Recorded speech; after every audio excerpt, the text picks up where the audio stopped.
Donc, je peux peut-être à présent présenter quelques propos conclusifs. D'abord, en vous remerciant beaucoup de votre invitation à conclure ce colloque. C'est un honneur et une joie. Un honneur en tant que chercheur CNRS et directrice adjointe du CERSAM, et une joie de se retrouver tous autour de cet événement. Alors, la difficulté de l'exercice est triple. Déjà parce que je découvre aujourd'hui certaines des communications, et puis du fait de la richesse et de la diversité des interventions présentées aujourd'hui, et enfin en raison de l'ampleur d'un tel sujet qui nous réunit, sur les transformations de l'État, regard croisé entre droit et sciences politiques. Cet intitulé intéresse 3 points. Le premier point, les transformations. Le deuxième, l'objet sur lequel porterait cette transformation, l'État. Enfin, l'approche ici adoptée, le regard croisé entre 2 champs disciplinaires, la science juridique et la science politique. Ce sont les 3 points qui vont structurer la conclusion que je vous propose et qui seront abordés sous un angle épistémologique. Premièrement, sur quoi porte cette transformation dans cet intitulé? Transformation de l'objet État, ou de notre regard sur l'objet étudié, de la méthodologie utilisée, des théories, des paradigmes, des concepts mobilisés. De quelle transformation s'agit-il? Au-delà de la question des théories utilisées pour décrire un objet et de la nécessité certainement de l'annoncer et de s'y tenir, les chercheurs construisent leurs propres outils pour décrire une réalité. Ces outils évoluent, s'affinent pour s'adapter à la réalité décrite et en même temps construisent cette réalité. Qu'est-ce que le chercheur souhaite décrire de l'objet étudié et comment le fait-il? On le voit dans les interventions, par exemple, lorsque le concept de biopouvoir a été mobilisé pour mettre en lumière la dimension idéologique que porte le droit de la bioéthique, en voulant insister alors ici sur le fait que droit et pouvoir sont en réalité intriqués. La mobilisation du concept de genre apparaît aussi comme une nouvelle partition ou non-partition des identités sexuées aujourd'hui.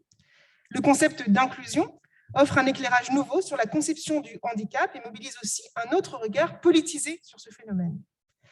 Également, quel est l'angle, le paradigme que le chercheur souhaite mobiliser dans son analyse du fait politique?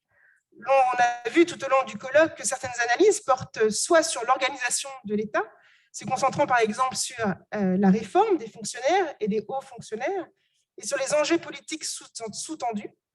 D'autres analyses préfèrent axer le regard sur les politiques publiques ou sur l'action publique. Car ces concepts sont le fruit aussi d'une histoire politique de notre regard sur les phénomènes que l'on étudie. Mais cette distinction tranchée entre regard du chercheur et objet est discutable. De nouveau, l'objet et le regard sont nécessairement interdépendants. L'on sait que l'outil participe à la construction de l'objet étudié. Deuxième question liée à l'intitulé, transformation de quoi? De l'État comme fait social et politique, et de l'État comme phénomène juridique. Selon le point de vue de la discipline, l'objet étudié diffère, ou du moins chacune des disciplines éclaire cette réalité de manière différente. Jacques Chevalier l'a montré, si le point de vue de la science juridique est celui du dispositif normatif singulier, la science politique s'intéresse au processus du pouvoir. Nous reviendrons sur l'interdépendance possible de ces points de vue. Quoi qu'il en soit, l'État apparaît comme une fiction juridique et une forme d'institutionnalisation historiquement située du pouvoir politique. Alors, en quoi peut-on parler d'une transformation de l'État? Si dans la revue Pouvoir, on a pu s'interroger récemment sur ce que peut l'État face aux multiples crises qu'il traverse, face à ce nouveau contexte social, politique et économique, l'État face à la crise sanitaire, l'État face au terrorisme, l'État face à la crise écologique, dans quelle mesure ce nouveau contexte transforme-t-il l'État et donne à penser ces transformations? On le voit sur certains aspects tout au long du colloque. On pourrait noter au moins 2 sortes de transformations de l'État. Primo, une transformation de l'État en tant qu'il intervient dans de nouveaux domaines du droit. On songe alors à l'investissement grandissant de l'État dans ce que Foucault appelait le gouvernement du vivant, la biopolitique, entendu ici comme une politique du corps. On l'a vu à travers les politiques sanitaires et sécuritaires mises en œuvre pour faire face à la pandémie, mais aussi à travers le droit de la bioéthique et ces nouvelles dispositions issues de la loi d'août 2021 qui promeuvent, sur certains points au moins, une conception biologique de la filiation. Ou encore à travers l'encadrement de certains nouveaux aspects du handicap pour rendre effectif notamment le droit d'accéder à la culture. Et c'est probablement dans cette continuité biopolitique, faisant du vivant le cœur du politique, mêlé à un changement de conception de la place de l'humain dans le monde et d'une conscience accrue de l'urgence de protection de son environnement, que l'État tente à s'adresser fictivement à de nouveaux sujets de droit non humains. La vie des humains s'étend à la vie des non-humains comme préoccupation du droit. On songe aussi à de nouvelles manières d'intervention de l'État dans d'autres domaines, avec un élargissement de certaines attributions de l'État comme domaine sécuritaire, pérennisant l'état d'urgence, ou comme domaine numérique, avec l'émergence de la souveraineté numérique, ou au contraire l'abandon partiel par l'État de certains autres domaines, ou du moins une nouvelle manière d'y intervenir par le simple jeu de la régulation. On pense alors au domaine économique et social, qu'il va déléguer en partie aux personnes privées, et qui va transformer l'État producteur, assurant la gestion directe d'activités de prestation de services, en un simple État régulateur qui n'entend plus se substituer aux agents économiques et sociaux, mais se borne à leur imposer certaines règles du jeu qui s'efforcent d'harmoniser leur action. Mais on le voit, face à la crise sanitaire, on assiste à un nouvel interventionnisme de l'État, y compris dans le domaine économique et social. Secondo, la transformation de l'État résulte d'une nouvelle manière de produire du droit, ainsi par l'usage de la blockchain et de l'intelligence artificielle dans la fabrication de la décision publique, entre transparence des procédés et inaccessibilité des motivations, et qui pose un certain nombre de questions quant à la pérennité de l'état de droit. Lorsque les techniques, par exemple de l'IA, n'offrent pas la possibilité de motivation des décisions, qu'en est-il encore de l'état de droit? Mais c'est aussi une nouvelle manière de produire du droit qui se développe, en favorisant le dialogue, premièrement avec la société civile, les personnes privées, les experts, en amont à travers le rôle des lobbying, mais aussi dans la production elle-même de la norme. Deuxièmement, une production de la norme qui favorise le dialogue entre les différents échelons territoriaux, à la fois sur le plan national, avec par exemple un dialogue entre État et collectivités locales, on l'a vu ce matin, par la concertation et la contractualisation, mais aussi international, avec Europol, comme on l'a vu dans le domaine de la sécurité. Aussi, dans quelle mesure ces nouveaux domaines de l'État, ces nouvelles manières de produire de la norme, interrogent-ils les contours d'un État postmoderne et d'une nouvelle biopolitique? Troisièmement, enfin, le regard croisé entre droit et sciences politiques, ou plutôt entre sciences juridiques et sciences politiques, pose la question de l'interdisciplinarité qu'incarne le colloque et à travers lui le CERSA aujourd'hui. Ainsi, à quelles conditions un dialogue est-il possible entre sciences juridiques et sciences politiques? Je terminerai donc par quelques questionnements épistémologiques sur l'interdisciplinarité. Faut-il en passer par une conception sociale de l'État et plus généralement du droit pour permettre un dialogue entre sciences juridiques et sciences politiques? Plus généralement, la norme juridique doit-elle nécessairement être appréhendée comme un fait social pour que la science du droit puisse être en dialogue avec les sciences sociales? Est-ce une condition nécessaire à l'intégration du droit et à la science du droit dans le paysage scientifique contemporain? Car cette question de l'alliance possible entre sciences juridiques et sciences politiques s'inscrit dans une histoire objective de la théorie du droit et une histoire plus subjective du CERSA. C'est la promotion d'une science administrative par Jacques Chevalier qui a ouvert le CERSA à l'interdisciplinarité, faisant de l'alliance entre sciences juridiques et sciences politiques, je cite, un couple indissociable et nécessaire à la construction d'une science à part entière, la science administrative. Pour autant, cette alliance concerne-t-elle autant le nécessaire partage d'un objet commun que la complémentarité des approches? Car on l'a vu, à certains moments du colloque, les mots utilisés par les uns, politistes, et les autres, juristes, ne sont pas nécessairement les mêmes ou ne renvoient pas nécessairement au même concept.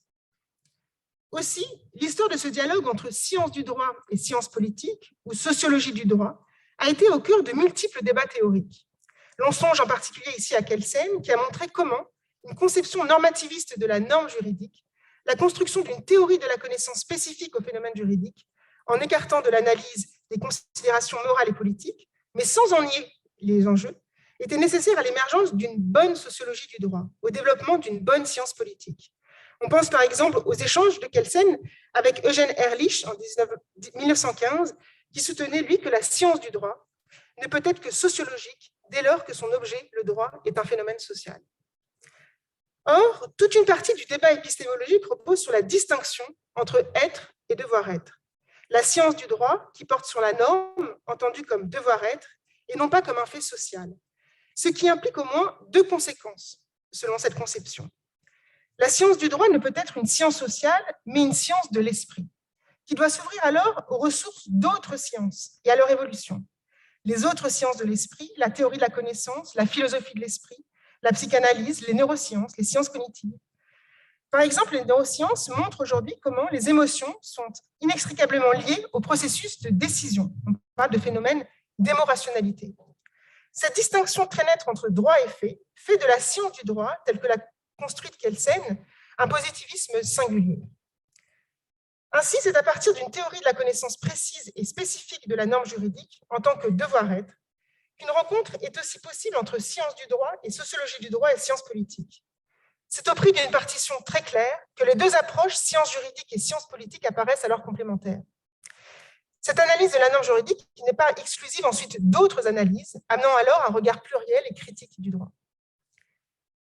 La question ne semble finalement pas tant de savoir ici peut-être si la science juridique est ou non une science sociale, mais qu'est-ce que la science du droit peut apporter aux sciences sociales, et en particulier à la science politique, et réciproquement.